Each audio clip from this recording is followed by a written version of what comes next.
Chairman P T I election لڑ سکتے ہیں یا نہیں، قانون دیکھے گا۔ الیکشن میں حصہ لینا یا نہ لینا انتظامی نہیں، سیاسی نہیں، قانونی معاملہ ہے، اور کوئی شخص قانون کے تحت الیکشن لڑنے کا اہل ہے تو لڑے گا۔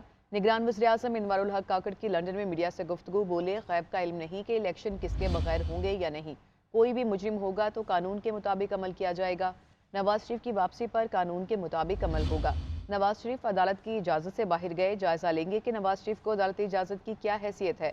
نگران حکومت کی وابستگی کسی سیاسی جماعت یا گروہ سے نہیں، الیکشن کمیشن اپنی ذمہ داریاں پوری کرے گا۔ لندن کے دورے کو سیاسی رنگ نہ دیا جائے۔ اس میں بہت سارے قانونی پہلو وہ آئیں گے کیا، وہ آپ کے علم میں ہے کہ وہ ملک میں ایک عدالتی اجازت نامے کے ساتھ اس عدالتی اجازت نامے کی قانونی حیثیت کیا ہوگی، اور جو کچھ بھی ہم کریں گے ہم پاکستان کے قوانین اندر رہتے ہوئے، جس میں کسی بھی سیاسی جماعت کا، وہ پی ایم ایل این کی leadership who, P T I کی ہو، پی پی پی کی ہو، جمعیت کی ہو، ہم یہ تاثر نہیں دینا چاہتے ہیں کہ ہم کسی پولیٹیکل لیڈرشپ کو ٹارگٹ۔ تو یہ الیکشن کمیشن اور پاکستان کے زیر نگرانی اور اس میں اسسٹنس کے لیے کیئر ٹیکر حکومت موجود ہے۔ کیئر ٹیکر حکومت کی انسٹرکشنز ہوں گی، جہاں جہاں جس گورنمنٹ باڈی کی ضرورت ہوگی، military, paramilitary, civil law enforcement agencies, ہم ان کو انسٹرکشنز پاس کریں گے کہاں اسسٹ کرنا ہے۔ یہ ماڈل ہوگا صاف اور شفاف کو یقینی بنانے کے لیے۔ دیکھیں، آپ کے پاس ڈومیسٹک آبزرورز ہوں گے، آپ کے پاس انٹرنیشنل آبزرورز ہوں گے، مختلف سیاسی جماعتیں ہمیشہ فاؤل پلے جو ہے وہ ٹرائی کرتی ہیں، یہ ہمارے سیاسی کلچر کا حصہ ہے، اسے گھبرانے کی کوئی بات نہیں ہے۔ اگر international observers, international media, domestic observers, civil society, intelligentsia نسبتاً یہ انڈیکیٹرز دیں کہ یہ صاف اور شفاف الیکشن ہوئے، تو میں سمجھتا ہوں اپنا کام پورا کر لیں گے اور آگے۔ چیئرمین پی ٹی آئی کی اٹک جیل سے اڈیالہ جیل منتقلی، اسلام آباد پولیس کی بختر بند گاڑی سمیت 13 گاڑیوں کے قافلے میں اڈیالہ جیل منتقل کیا گیا۔ چیئرمین پی ٹی آئی کا جیل میں طبی معائنہ، بلڈ پریشر نارمل ہونے پر سیل میں منتقل کیا گیا۔ چیئرمین پی ٹی آئی کو اڈیالہ جیل میں ہی بی کلاس سہولیات فراہم، اٹیچ باتھ روم والا کمرہ الاٹ کیا گیا۔ ایک ملازم 24 گھنٹے تعینات رہے گا۔ اسلام آباد ہائی کورٹ نے چیئرمین پی ٹی آئی کو اڈیالہ جیل منتقل کرنے کا حکم دیا تھا۔ مزید بات کریں گے نمائندہ جی این این عثمان بٹ سے۔ عثمان، بتائے گا اس سے متعلق؟ عثمان بٹ سے رابطہ بحال کریں گے۔ ناظرین، چیئرمین پی ٹی آئی کو اٹک جیل سے اڈیالہ جیل منتقل کر دیا گیا ہے اور اسلام آباد پولیس کی بختر بند گاڑی سمیت 13 گاڑیوں کے قافلے میں اڈیالہ جیل منتقل کیا گیا۔ چیئرمین پی ٹی آئی کا جیل میں طبی معائنہ بھی کیا گیا، بلڈ پریشر نارمل ہونے پر سیل میں منتقل کیا گیا۔ چیئرمین پی ٹی آئی کو اڈیالہ جیل میں بی کلاس کی سہولیات فراہم کی گئی ہیں اور اٹیچ باتھ روم والا کمرہ دیا گیا ہے۔ ایک ملازم 24 گھنٹے تعینات رہے گا۔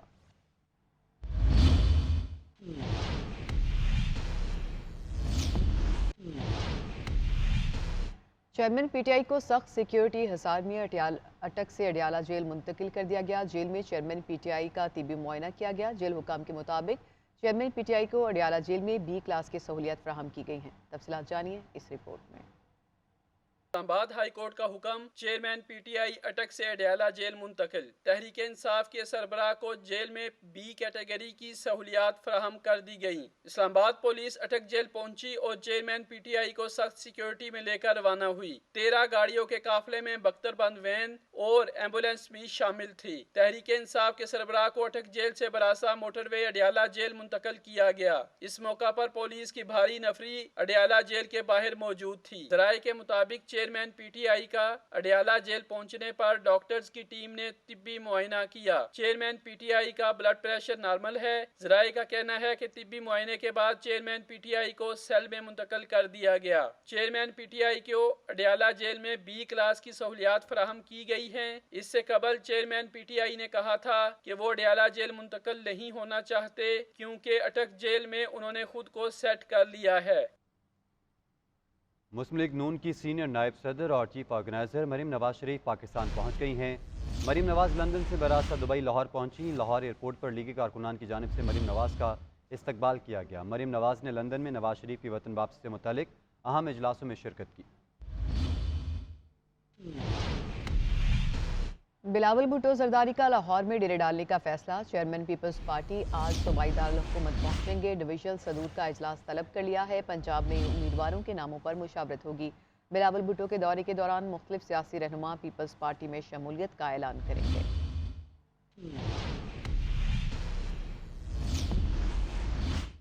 الیکشن کمیشن کی جانب سے قومی و صوبائی اسمبلیوں کے لیے ابتدائی حلقہ بندیوں پر کام مکمل کر لیا گیا۔ ابتدائی اشاعت آج کی جائے گی۔ الیکشن کمیشن حلقہ بندیوں کی حتمی فہرست 30 نومبر کو جاری کرے گا۔ تفصیلات اس رپورٹ میں۔ الیکشن کمیشن کا ابتدائی حلقہ بندیوں پر کام مکمل۔ چیف الیکشن کمشنر اور ارکان کی منظوری کے بعد حلقہ بندیوں کی ابتدائی اشاعت آج کی جائے گی۔ ذرائع کے مطابق پنجاب میں قومی اسمبلی کا کوٹا 9,05,595 جبکہ سندھ میں قومی اسمبلی کا کوٹا 9,13,000 رکھا گیا ہے۔ کے پی میں کوٹا 9,07,913 کی آبادی پر مشتمل ہوگا۔ بلوچستان میں قومی اسمبلی کا کوٹا 9,30,900 افراد جبکہ اسلام آباد کے لیے قومی اسمبلی کا کوٹا 7,87,954 نفوس پر مشتمل ہوگا۔ پنجاب میں صوبائی اسمبلی کے لیے کوٹا 4,29,929 کی آبادی پر مشتمل ہوگا۔ سندھ اسمبلی کے حلقے کا کوٹا 4,28,431 رکھا گیا ہے جبکہ کے پی اسمبلی کے حلقے کا کوٹا 3,55,270 نفوس پر مشتمل ہوگا۔ بلوچستان اسمبلی کے حلقے کا کوٹا 2,92,047 رکھا گیا ہے۔ حلقہ بندیوں پر تجاویز اعتراضات 27 ستمبر سے 28 اکتوبر تک دائر ہو سکیں گی اور اعتراضات 28 اکتوبر سے 26 نومبر تک نمٹائے جائیں گے جبکہ حتمی فہرست 30 نومبر کو جاری کی جائے گی۔ پنجاب کے نگران کابینہ نے الیکٹرانک ووٹنگ مشین ختم کرنے کی منظوری دے دی ہے۔ ذرائع کے مطابق پنجاب حکومت نے آرڈیننس کے ذریعے ووٹنگ مشین کو ختم کر دیا۔ اجلاس میں بتایا گیا کہ الیکٹرانک ووٹنگ مشین کو انسٹال کرنے کے لیے اربوں روپے کی ضرورت ہے۔ ای وی ایم قابل عمل منصوبہ نہیں ہے، وقت کا ضیاع ہے۔ اس کے استعمال سے الیکشن نتائج متنازع ہوں گے۔ تفصیلات جانیں اس رپورٹ میں۔ وزیر اعلیٰ محسن نقوی کے زیر صدارت پنجاب کابینہ کے اجلاس میں فیصلہ کیا گیا کہ آئندہ عام انتخابات کے لیے الیکٹرانک ووٹنگ مشین استعمال نہیں کی جائے گی۔ کابینہ نے الیکٹرانک ووٹنگ مشین کو ختم کرنے کی منظوری دے دی۔ نگران کابینہ کو بریفنگ میں بتایا گیا کہ ملک میں اس سے قبل کسی بھی انتخاب میں الیکٹرانک ووٹنگ مشین استعمال نہیں ہوئی۔ ووٹنگ مشین فی الحال قابل عمل منصوبہ نہیں، وقت کا ضیاع ہے۔ پنجاب حکومت نے آرڈیننس کے ذریعے ای وی ایم کو ختم کیا۔ ای وی ایم کو ختم کرنے کا آرڈیننس الیکشن کمیشن کی سفارشات کی روشنی میں کیا گیا۔ آرڈیننس 3 ماہ تک نافذ العمل رہے گا، بعد میں 3 ماہ کی توسیع کابینہ کرے گی۔ بریفنگ میں مزید کہا گیا کہ پاکستان کے دیہی علاقوں میں لوڈ شیڈنگ کا دورانیہ 14 گھنٹے تک ہے، وہاں ای وی ایم نہیں چل سکتی۔ ای وی ایم کے استعمال کے لیے ایک پورا نیٹ ورک استعمال ہوگا جو حکومت کے پاس نہیں۔ ای وی ایم کے استعمال کے لیے پچھلی سیاسی حکومت نے بجٹ میں رقم مختص نہیں کی۔ آگے بڑھے اور آپ کو بتائیں کہ غیر معیاری ویسٹرن انجیکشن کی تیاری اور سپلائی میں ملوث مرکزی ملزم بلال رشید گرفتار کر لیا گیا ہے۔ ملزم غیر رجسٹرڈ اور غیر لائسنس یافتہ انجیکشن سپلائی کر رہا تھا۔ ادھر وزیر صحت ڈاکٹر جاوید اکرم کی سربراہی میں تحقیقاتی کمیٹی قائم کر دی گئی۔ ڈاکٹر جاوید اکرم کا کہنا ہے کہ یہ دوا آف لیبل استعمال کی جا رہی تھی۔ پنجاب بھر میں انجیکشن سے متاثرہ مریضوں کی تعداد 68 تک پہنچ گئی ہے۔ درجنوں افراد کی بینائی متاثر کرنے والا غیر رجسٹرڈ اور غیر لائسنس یافتہ انجیکشن اویسٹن تیار کرنے والا مرکزی ملزم بلال رشید عارف والا سے گرفتار۔ ملزم ماڈل ٹاؤن میں واقع نجی ہسپتال میں ویسٹن کی وائل سے انجیکشن تیار کر کے سپلائی کرتا تھا۔ پنجاب پولیس کے اسپیشل آپریشن ونگز نے ملزم کی گرفتاری کے لیے کارروائیاں کی۔ دوسری جانب اویسٹن انجیکشن سے پنجاب میں 68 مریض متاثر ہوئے۔ ابھی تک نظر نہیں آیا، ایک آنکھ سے دیکھتی ہوں میں۔ لاہور میں 25، ملتان میں 19، خانیوال میں 8، قصور میں 4، گجراوالا میں 6، 3 صادق آباد کے مریض شامل ہیں۔ محکمہ صحت کے ذرائع کے مطابق 90% مریض ایک آنکھ سے محروم، 30% کی سرجری کی ضرورت ہے۔ صبح اٹھی ہوں میں نماز کے لیے، نماز پڑھی ہے میں نے، آہستہ آہستہ دھندلا دھندلا نظر آ رہا تھا۔ میں نے اپنے شوہر کو کہا کہ مجھے اب کچھ نظر نہیں آ رہا۔ تھرسڈے کو گئے، انہوں نے اینٹی بائیوٹک دیا ہے، اس کے بعد مزید جو ہے پین فل عمل شروع ہو گیا تھا۔ دوائیاں چیک ہونی چاہیے، ان کے ایفیکٹ بڑی خطرناک ایفیکٹس ہیں، اگر نظر واپس آ بھی جاتی ہے وہ پہلے کی طرح نظر رہے گی نہیں۔ صوبائی وزیر ڈاکٹر جاوید اکرم کے مطابق وزیر اعلیٰ نے 15 رکنی تحقیقاتی کمیٹی بنائی جو 7 روز میں رپورٹ پیش کرے گی۔ جو بھی گناہ گار ہے وہ زیرو ٹالرنس ہوگی، چیف منسٹر صاحب کا بھی یہی ہے اور بالکل ان کو کیفر کردار تک پہنچایا جائے گا۔ ذرائع کے مطابق گرفتار ملزم بلال انجیکشن بنانے کے حوالے سے بڑے بھائی فارماسسٹ عمران رشید سے رابطے میں تھا۔ فارماسسٹ عمران رشید حکومت پنجاب کا ملازم ہے جسے ایف آئی آر میں نامزد نہیں کیا گیا۔ ملزم بلال نے لاہور کے نجی ہسپتال میں 2 سال اویسٹن انجیکشن پر کام کیا۔